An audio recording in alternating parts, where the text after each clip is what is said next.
Good morning mga kapatid. This is the special coverage of the coronavirus crisis using the combined forces of News 5 and Signal TV's One News, Radyo 5 and 1PH.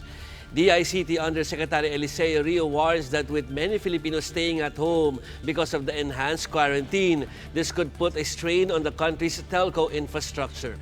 Kausapin po natin ngayon sa ating linya sa Ginoong Rio. Sir, good morning po. Hi, good morning Joey at sa lahat na nakikinig sa atin at nanonood. Stay safe, stay healthy. Okay. Salamat po sa inyong paalala. Pero ang concern ngayon ng karamihan sa ating kababayan ay yung sinasabi baka magkaroon ng constraint doon sa ating mga signal. Pero marami rin nagsasabi na ito nga ay opportunity ng ating mga kababayan na manatili sa loob ng mga bahay nila para gamitin yung kanilang wifi o kaya ay manood ng Netflix at saka ng iba pang mga providers. Yes, opo. Yun nga, actually mga telcos are really prepared to give whatever their subscribers needs, no? Ang naglilimit lang talaga is not the bandwidth but actually the infrastructure, no? Na, alam natin na yung ating telecommunication infrastructure ay talagang kulang na kulang, no? We lack cell sites, we have the lowest tower density in the region. Yung ating mga bahay na connected to fiber to the home is only around 40%, 14%, less than 20%, compared to 100% sa Japan, sa South Korea, Singapore, no?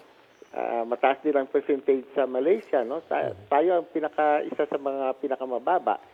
So, yung parang panito may tubig, pero yung mga tubo o yung mga pipes connecting the end users to the internet, to that tubig, ayun ang kulang, no? And of course, doon tayo nagkakaroon ng congestion. And some will suffer slow internet, sometimes walang service because of this. Pero ina-address na ito ng DICT, itong ating lack of infrastructure, ang tawag nga namin dito. So, sir, sa inyo pong sinabi ngayon lang na meron na kayong ginagawang paraan. So, sabihin ay merong solusyon naman ito if ever na magkaroon nga ng ganong klaseng problema. Well, actually, it's talagang improvement of our infrastructure, no, telecommunication infrastructure, and that, of course, takes time, no. Tinamaan lang tayo nitong COVID situation at a time when we are still, improving our infrastructure, no. So we have to make do with what we have now, no.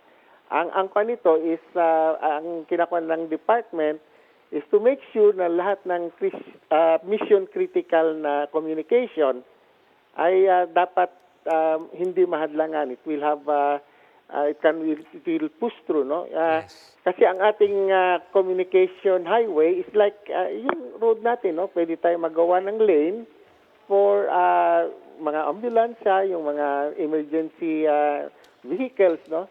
Pwede rin natin gawin yan sa information highway. Yusek Rio, ngayon lang may mga nagme-mensahe na mga manonood natin at sinasabi na pero naka-receive daw sila ng mga ng mensahe mula doon sa ating mga telco o kaya maski yung mga provider ng internet na nag-bump off pa nga sila ng o tinaas pa nila yung mga speed at yung kung pwedeng yung magiging paggamit natin sa internet. That's right.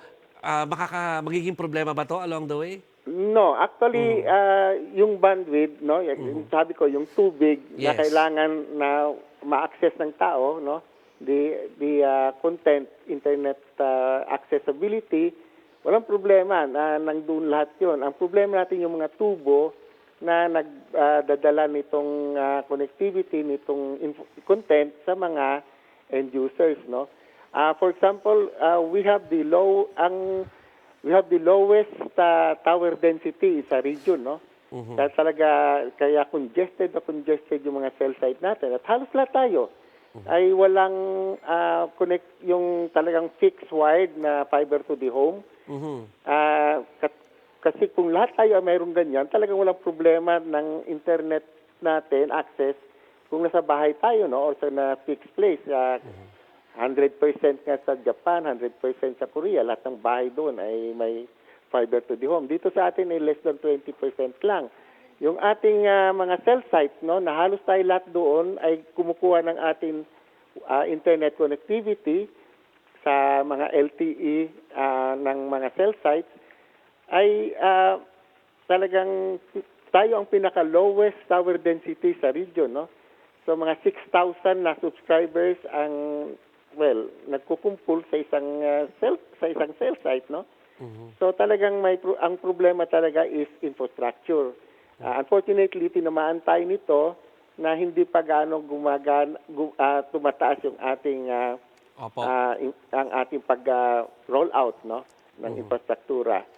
Yusek Rio, so ito, bibigyan namin pagkakataon ng, I think, ang magiging solusyon na lang sa ganyang klaseng sitwasyon ngayon ay yung panawagan sa publiko, no, na parang dapat bang maghinay-hinay, lalo yung mga nanonood po ngayon ng mga Korean novela by way of cellphone nila. Well, hindi naman. In fact, may self-limiting system naman ang ating mga telcos on para hindi talaga magkaroon ng permanent damage yung kanilang internet connectivity, no, dahil sa talagang sa daming gumagamit, no. May na talagang mag-slow down talaga 'yan, no. Kung kayo ay manunood ay putol-putol, magbabuffer. So those are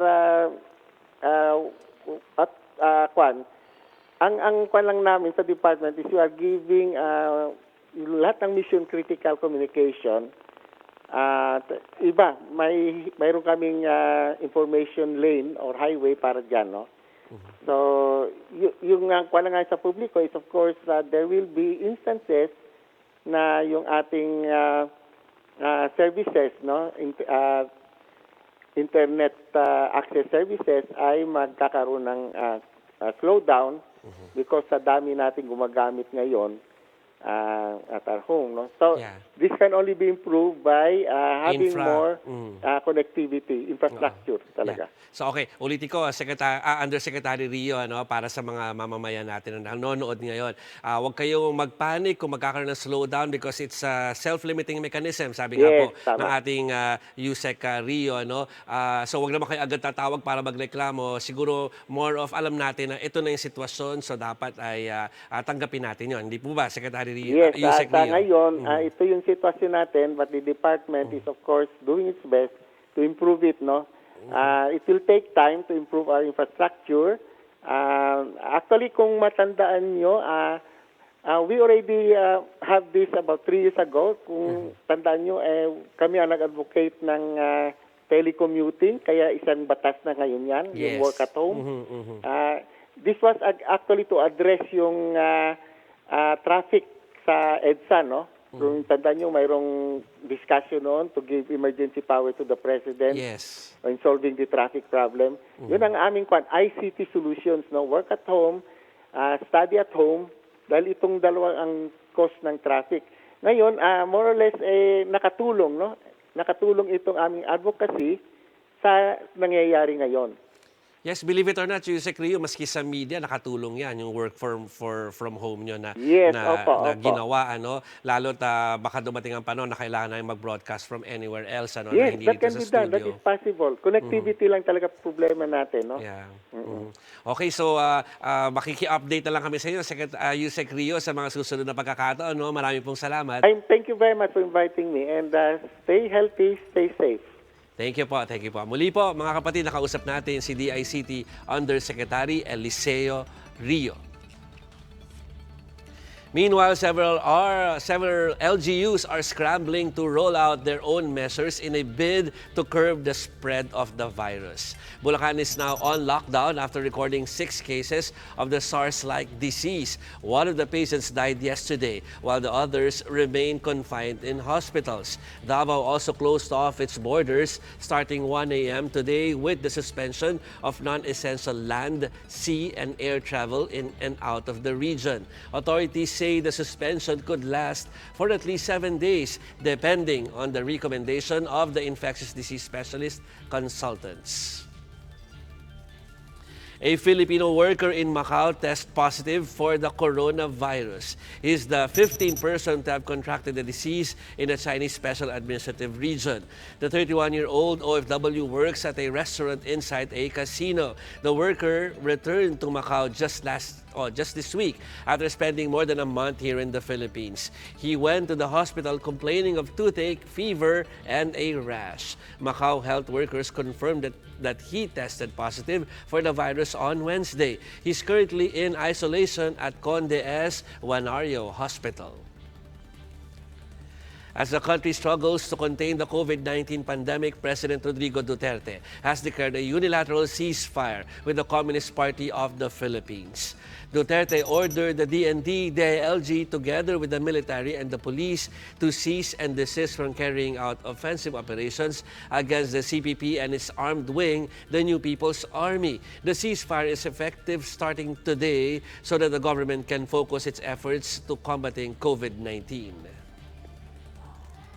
Good news naman po tayo mga kapatid, ibinaba na ng PHIVOLCS ang alert level ng Bulkang Taal sa level 1 ilang buwan matapos ang pagputok nito. Bumaba na kasi ang bilang ng volcanic earthquakes na naganap sa bulkan mula 141 kada araw noong Enero hanggang sa naging 31 na lamang po kada araw nitong Pebrero. Pero paliwanag ng ahensya, ang alert level 1 ay nangangahulugan lamang na nasa alanganin pa rin kalagayan ang bulkan at hindi nangangahulugang huminto o naglaho na ang banta ng pagputok. China has given the go signal for clinical trials of a potential vaccine against COVID-19. In a report by the Communist Party's People Daily, trials will start this week. The activity will examine if it's safe to administer the vaccine on humans. Some 108 healthy individuals are taking part in the said trial. The WHO does not expect any approved vaccine to hit the market until the middle of next year. And that's the latest on the enhanced and expanded community quarantine here in Luzon. For more updates, follow News 5, the Philippine Star, and Business World Online. I'm Joby Francisco. We are One News.